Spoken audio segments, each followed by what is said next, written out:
Marco. I'm always happy to see you. I have had Yes. you on live in the WDHA studio. We did Uproar Festival, you at the DHA broadcast booth. We've done Starland Ballroom, where you've been Yes. kind enough to grant video at Starland Ballroom. And the thing I love about having you on is there's just always so much to talk about. You're like one of my favorite guests because of that reason. So thanks for joining me on Reconnect with Rockers.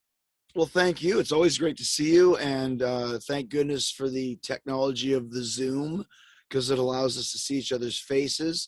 Although it's always best to be in studio. So next time I have to come by and actually see you face to face. You know, we wanted to do that this time. I think there was some like toughness with like getting from New York to Asbury. You know, it can be like a tight little schedule. So we'll hold you to that.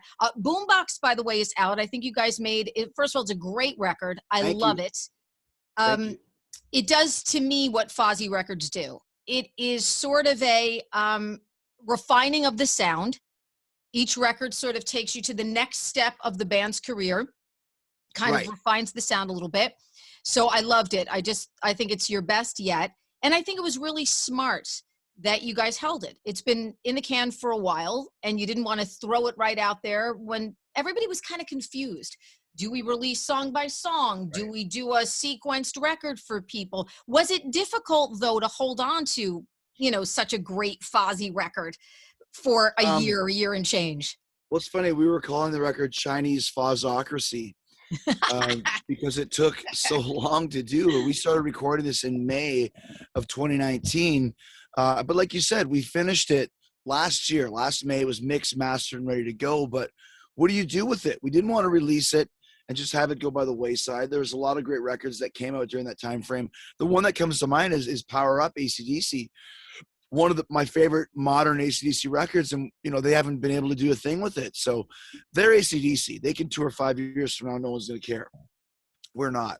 We didn't want to kind of let Boombox, like you mentioned, go by the wayside because we had so much momentum from Judas that we knew that this could be the next step to continue to build the band forward. And the leaps and bounds that we've got over the last few years, over the last 6 months, have been ridiculously huge.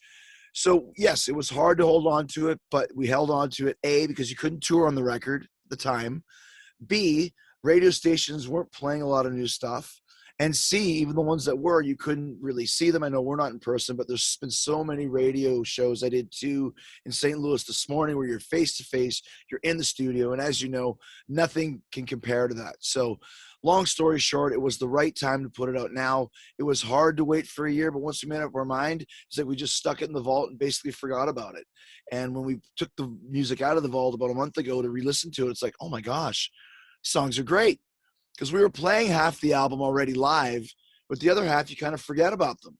And you have to relearn them. And how does this one go? And how does that one go? So we kind of got to discover that half of the record together with everybody who checked out the album over the last week, because it's only come out last Friday. Yeah, I love it. And by the way, I think today the day that 1 million views on I Still Burn? Yeah, it's actually, it was very close, maybe last night, something like that. But that's awesome. Yeah. That's insane. That's That's absolutely incredible. Congratulations. Thank you so much. It's been a great, a great couple weeks, because when you mentioned that we were going to come to the studio when we had the show in Asbury Park, a few days later at the Gramercy is when we were presented with our gold record plaques for Judas going gold as well. So between I Still Burn hitting 1 million views, Judas hitting 500,000 sales, it's been a really great tour for us, and it actually ends tonight here in St. Louis. But it's been a great way to kind of kick off this album release and tie it in with the very, timely fashion that the gold record was announced. And I don't know if people realize gold records now are few and far between. Yes. Not every band gets a gold record. These are these are like, to me, what platinum records once were. A gold record now. I mean, it's really an incredible feat. So congratulations on that. Thank you so much. And just to put it in perspective, so a gold record means 500,000 units sold, or the equivalent, which has a lot to do with streaming now. As everyone knows, streaming is everything. I was in a radio station a couple weeks ago talking about the Judas gold record, and on the wall of the studio is Metallica Hardwired to Self-Destruct platinum record. So that's 1 million sales. This is Metallica. You know, we're moving up the ladder, but we are not in the rarefied air of Metallica. Obviously, they have a platinum record. We have a gold record. That shows just how hard it is to sell units nowadays. So, yeah, it is a really big deal. It's a dream come true for us. And it's something, once again, that really puts another stamp of legitimacy on our band for people that still don't know who we are or don't like us. And that's fine if you don't like us, but it's another one of those things. Well, you can take the gold record and shove it up your behind if you don't like Fozzy at this point. Well, I think too, I mean, look, for you, for a Taylor Momsen, it's almost, it's definitely a tougher climb. There's no doubt about that, because what happens with people, fans of you, whether you're a wrestling fan or moms that found you on Dancing with the Stars or whatever, people see you as one thing. And no one ever wants to see anyone as anything else beyond that one thing, because they feel, the fans kind of feel like you're theirs in the genre of what you're doing that they discovered you in. So, you know, when I go to a Fozzy show, I don't necessarily look around and see people that I think are wrestling fans. And just like when you're wrestling, I don't necessarily, you know, see, I think they're two separate kind of entities at times. There's almost 3 categories. There's one on each side of the coin, some that don't care about wrestling, some that care about wrestling, and others that know both. But I think it really doesn't matter at this point. I mean, it's every band ever has some sort of a gimmick. You know, Kiss wore makeup. Where's makeup? Slipknot wears masks. Fozzy has a wrestler for a singer. All that's a great talking point at first, and it almost puts people behind the 8 ball. Like, I still imagine, like, you know, 9 guys in Slipknot walking to a club in Iowa with masks on. They go, who the hell are these guys? What a bunch of losers. Or Kiss with makeup in 1973. Like, what are these freaks? How can this music be any good? Chris Jericho's singing, oh, it's going to be terrible. And then, listen, that lasts, or this is going to be great. Either one of those attitudes lasts for about as long as one song. Yep. Then you hear the music, and all that matters is the music good or is the music bad? We've always known that our music is good. We've always known we put on a great live show. So we'll work the extra mile to get people's respect. Like I said, if people don't like Fozzy now just because I'm in the band, that's okay. We don't worry about that. I don't have any problem with it. You know, oh, Fozzy sucks, or Fozzy lip syncs, or Fozzy is all prefabricated, wrestling fans, whatever people want to say in the crowd. We know different, and our fans know different, and we have to focus on the people that love the band and also focus on the people that might not know the band or haven't heard the band, that we can turn into new fans. That's all that matters. If people don't like the band, that's fine. We've heard it all before. We get it. Have fun. Have a laugh. Stay the fuck out of our way, because we're going to the top. Well, you know who else knows different? Radio knows different. Exactly. And you guys are officially a radio band. Rock radio, and some people may not realize it. Look, we're not a streaming service. We don't want to be a streaming service. That's just not what rock radio does. We're part of a community. You know, so I also tell people where to go to get a deal on a car, or where to go to eat, or where to go to adopt an animal. Rock radio is a community of people. Yes. Fozzy has become a rock radio band, a band that has hits at rock radio, part of that community. And you've been, look, Fozzy's been together 23, is it 23 years? Coming up 23? I think it's coming up on 22. And we really decided to go full force with it in 2010. But just to back up what you're saying, Terrie, is that I never realized how important rock radio and how vibrant rock radio still is until we start getting played on rock radio. And getting hits, and getting hits, yes. Top 10 hits on rock radio. Yeah, I mean, Judas kind of blew the doors off the roof. And since then, we've had 6 consecutive top 20 singles. It's something that Eddie Trunk pointed out when he came and saw us at the Stone Pony. He's like, you guys have, like you just mentioned, a legit, like, stable of hits that you have to play. You know, you throw in Lights Go Out, which went top 30. That's 7 legit top 30 songs in a row, with 5 of them in the top 20, 4 of them in the top 10. I can go on. I'm a big numbers guy. But point being, people know these songs, and especially Judas. That is the elusive hit song. They're playing it at NHL games. They're playing it in Wembley Stadium at soccer games. So, you know, people know that song. And the fact that I use it in AEW every week for my ring entrance, that just compounds it. But this song was a hit long before I started using it in AEW.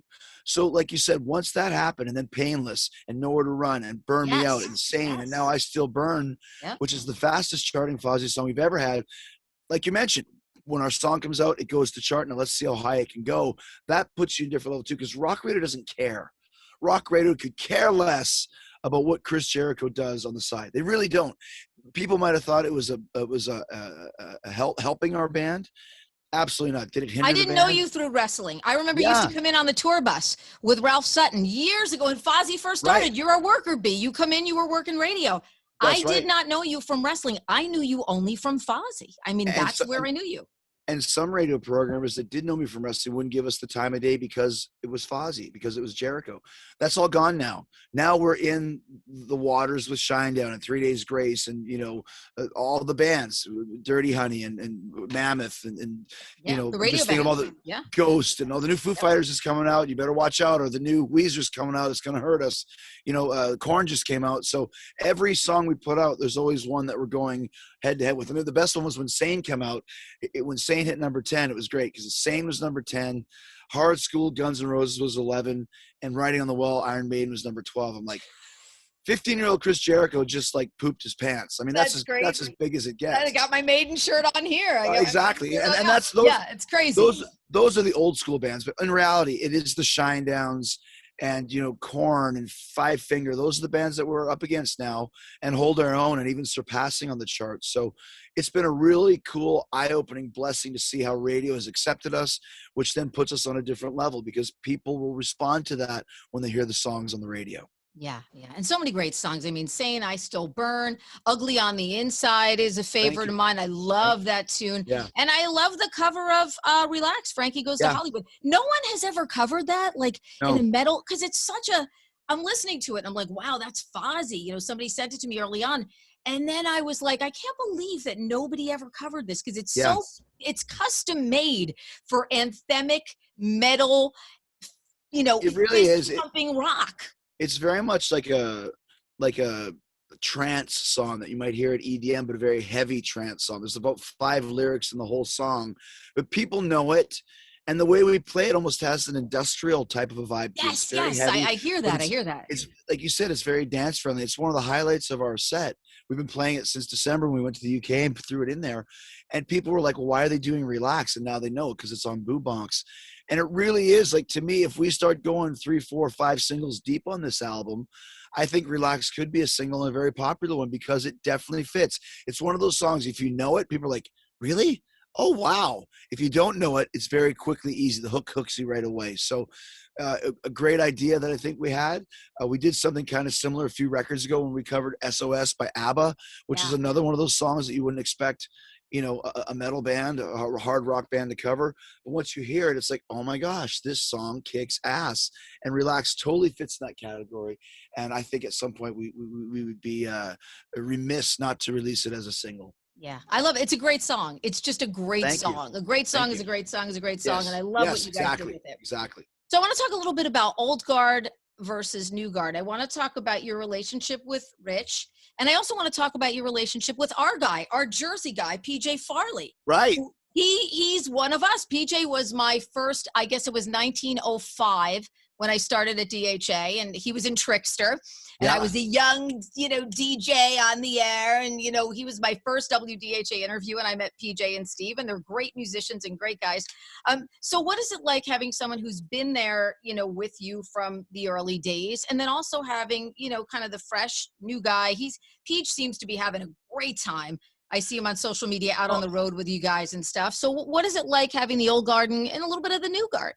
Well, so as anybody knows, I mean, we all wish that every one of our bands was like a gang of best friends that hangs out and lasts forever. And it's really not the case. In our band, Rich Ward and Chris Jericho, that's our Mick and Keith. That's our Steven and Joe Perry, or, you know, whoever you might want to say, but Bruce Dickinson and Steve Harris. I mean, that's the crux of the band. We've been together since day one. Billy Gray, our other guitar player, has been with us for about 12 years. And our rhythm section has been with us for 2 years to 6 months. And the reason for that is guys just lose their passion for music. They don't have the same attitude. They don't have the same, like, we're here to rule the world. Rich and I have always had that attitude. He likes to say, we want to get to the top of the mountain, not be at base camp with the Sherpas holding all the gear. And when you start getting into that Sherpa attitude, it might sound a little bit callous and a little cold, but you got to go. We don't have to, we give warnings. Please, please, please. In PJ's case, during the pandemic, we were one of the first bands to go out early on, and not go out, play spot shows here and there. We did a live stream. We did new band photos. We were ready. Like when things get rolling, we'll be at the forefront. You know what I mean? And our former bass player just wasn't into that. And we thought, okay, well, we're still going to do the shows and do this live stream or whatever it may be. Who can we get to fill in for him? And I had just started an 80s non-makeup Kiss cover band and had brought in PJ because I knew he had the connection. He had just played on my cruise with Rubik's Cube, his 80s cover band. Yep. And Rich was into the quarantine stuff too. So when we were looking for a guy to fill in, Rich and I both said at the same time, basically, how about PJ?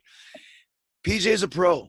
He is. He's a great player. Great player. Great player. Super guy. Amazing singer, work ethic. Yeah. Great guy. All those things. Work ethic. Knows how to get along. He just a legit. You could tell this guy's been around since he was a teenager. As have I. As has Rich. Yeah. The moment he came into the band, we were like, well, looks like we got a new bass player. Because he had already said to me, if you need anything, let me know. I will put everything aside to become a part of Fozzy.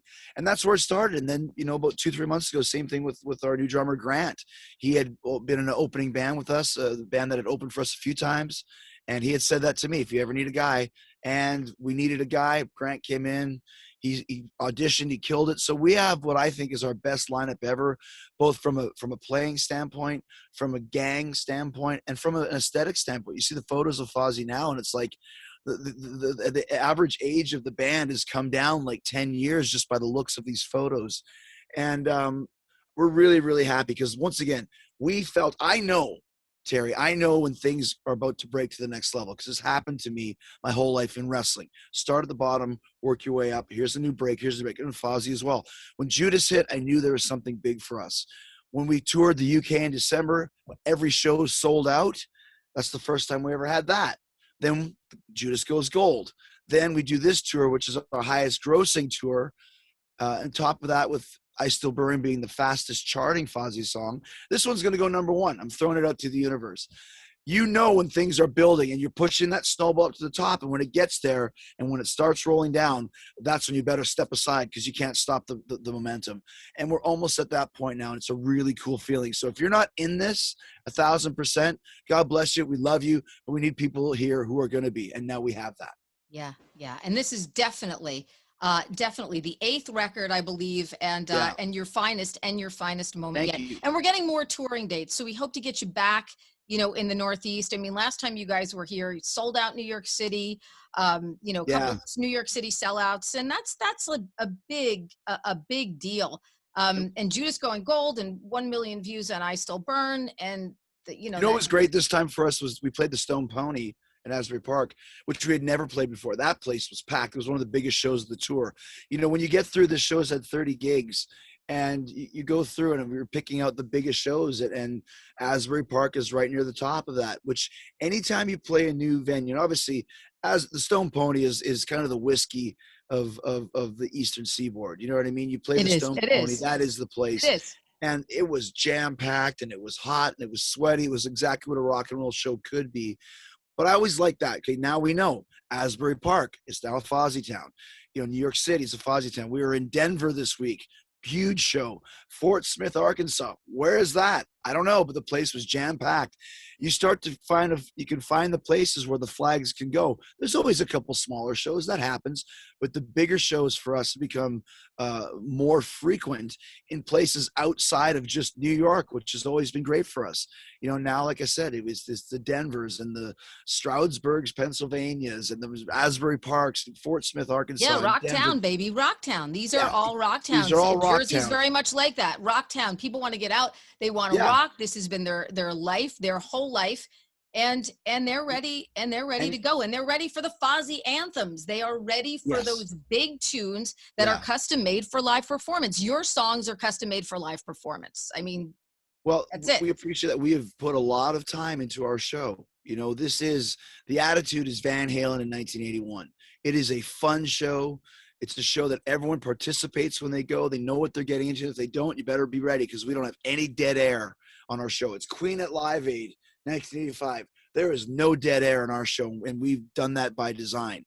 Every single moment, from the first note of Sane to the last note of Dirty Deeds, our AC/DC cover that we close the show with, you're involved. And that's intoxicating for people. That's what people enjoy. And we take great pride in that. We have a great live show that we've put a lot of time into. The band knows it. It's a 5-pronged rock and roll Chinese star, shall we say. Rock and roll assault.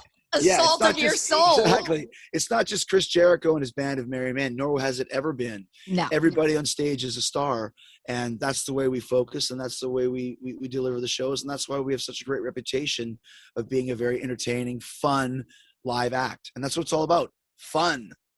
Chris, I can't wait to see you in person. Have you back in the WDHA studios. Boombox is out. Congratulations on just a great record. And thank you so much for taking the time on tour, on the road, on a show day to join me on Reconnect with Rockers. I just love you. Thank you so much. It's great to see you again. I miss your face. Next time I'm going to come in the studio and give you a big hug. We can listen to some music together. Yay! Thank you, Terrie. Thanks, guys. WDHA's Reconnect with Rockers is powered by Karis Lock Company, your full-service locksmith, and Dover Dodge Chrysler Jeep Ram on Route 46 in Rockaway.